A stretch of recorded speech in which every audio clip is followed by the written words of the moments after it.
This isn't a video about wrestling. It's about how one man single-handedly destroyed an entire industry. In the 80s, this guy, Vince McMahon, decided he wanted to take over all of wrestling in America. So he launched an all-out war. His first move was so ruthless, they gave it a terrifying name, Black Saturday. Now coming up, double elbow butt. The audiences rejected it. They were used to the more southern brand of wrestling that they came to love, which Vince didn't bank on. And it was what became known as Black Saturday. And that was just step one. We're going to break down his exact playbook for building a monopoly, turning a small business into a billion-dollar empire, and making himself the undisputed king. Before Vince McMahon, wrestling was split into a bunch of different territories.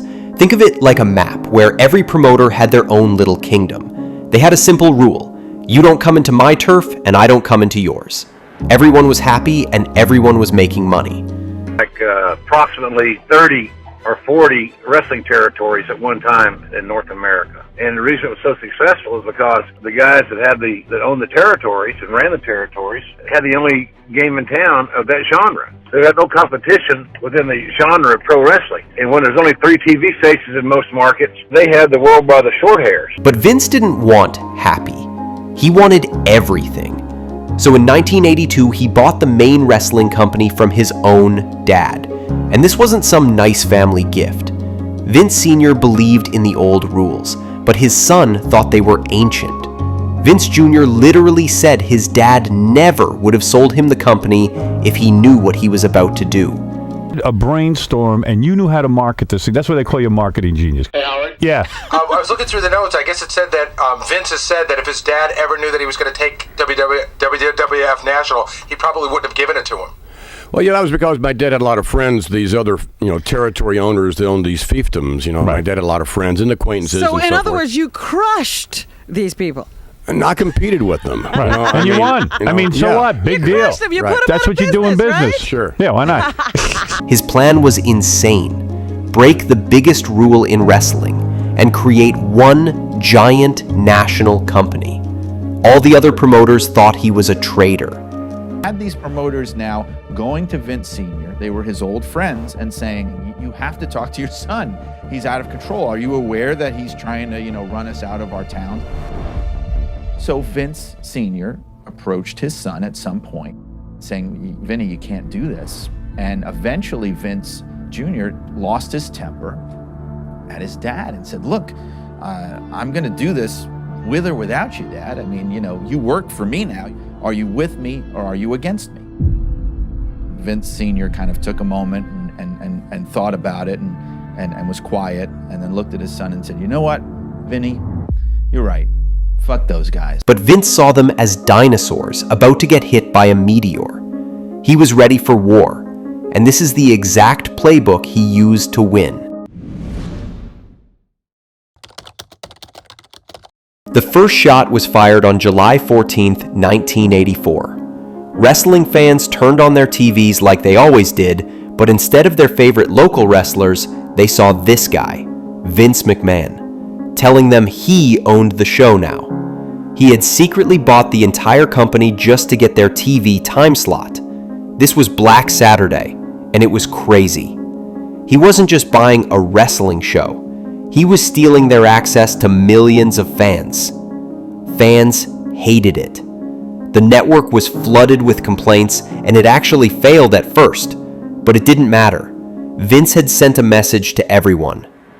If I control the media, I control everything. It was a 500 IQ move. With his TV plan in motion, Vince started his next play: steal all the best players. He broke every unwritten rule and just started poaching the biggest stars from every other company, offering them insane amounts of money and a spot on his new national TV show. And his biggest steal was this guy, Hulk Hogan. He's looking for the superhero. He's going national, but it's not going to work unless he has this larger-than-life person Hogan was the guy to choose. He had the great look. I mean, to this day, if you ask somebody on the street to name a professional wrestler, they're probably still going to name Hulk Hogan. He was already a star, but Vince turned him into a literal superhero. While other companies had a bunch of small-time local heroes, Vince had the superhero, and he put him in front of the entire country. This created an unstoppable loop. Vince steals a star, the other company loses fans and money, which makes them weaker, and makes it even easier for Vince to steal their next star. It was absolutely brutal. By 1985, Vince had all the stars and the TV shows, but he was losing so much money. He was close to going completely broke. So he decided to risk every single dollar the company had on one event. He called it WrestleMania. Vince's concept for WrestleMania was the biggest wrestling event ever held times 10, an over-the-top, closed-circuit, globally broadcast extravaganza that would combine celebrities and wrestling matches. Made it into this sort of entertainment variety show. A little bit more willing to be ridiculous, a little bit more willing to push the envelope, allowing people to be in on the joke. The vision was Barnum and Bailey. The vision was Walt Disney.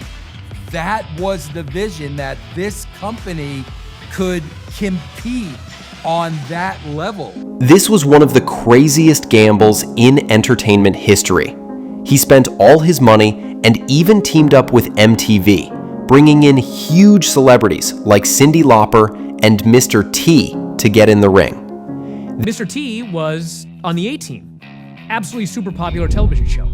People don't realize today how big a star Mr. T was. This wasn't just another wrestling show. It was a pop culture explosion. Everyone in the industry thought he was insane. If this failed, his company would literally be gone. But it was one of the biggest successes ever.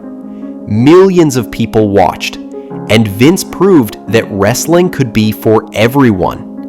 No other promoter could even dream of competing with that. Vince's final play was just genius.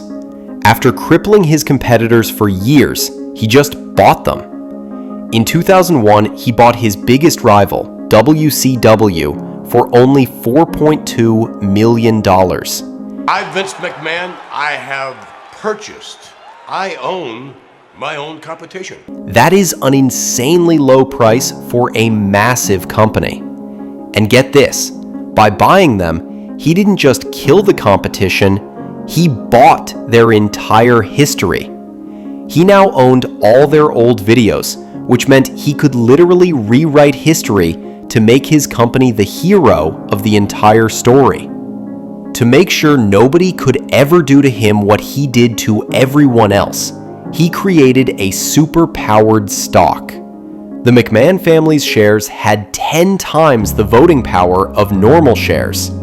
This made it literally impossible for anyone to take over his company. It was the ultimate defense to protect his kingdom. So, with this 4-step playbook, Vince McMahon completely took over the entire industry. The old territory system was dead, and he built a global billion-dollar empire on top of its ashes. He had achieved a total monopoly, and having a monopoly changed everything. For wrestlers, there was now basically only one place to work, which gave them way less power to negotiate. For fans, it meant wrestling was bigger and better than ever, but it also meant all the unique local styles were gone forever. For decades, nobody could touch WWE, but no king rules forever. A new company, AEW, showed up with a ton of money, giving Vince his first real competitor in over 20 years. And then, after 40 years, it all came to a crazy end. Vince McMahon himself was forced to resign from the company he built. But even with him gone, the billion-dollar empire he created is still standing, all because of the playbook he wrote. This was an absolutely insane masterclass in how to build an empire. So I have to ask you guys, which of these 4 plays was the most ruthless? Was it the Black Saturday TV takeover? Was it stealing all his rivals' best wrestlers? Or was it the 500 IQ stock trick to keep control forever? Let me know in the comments, and subscribe, because in our next video, we're going to show you how this incredible empire was almost destroyed from the inside. You are not going to want to miss it.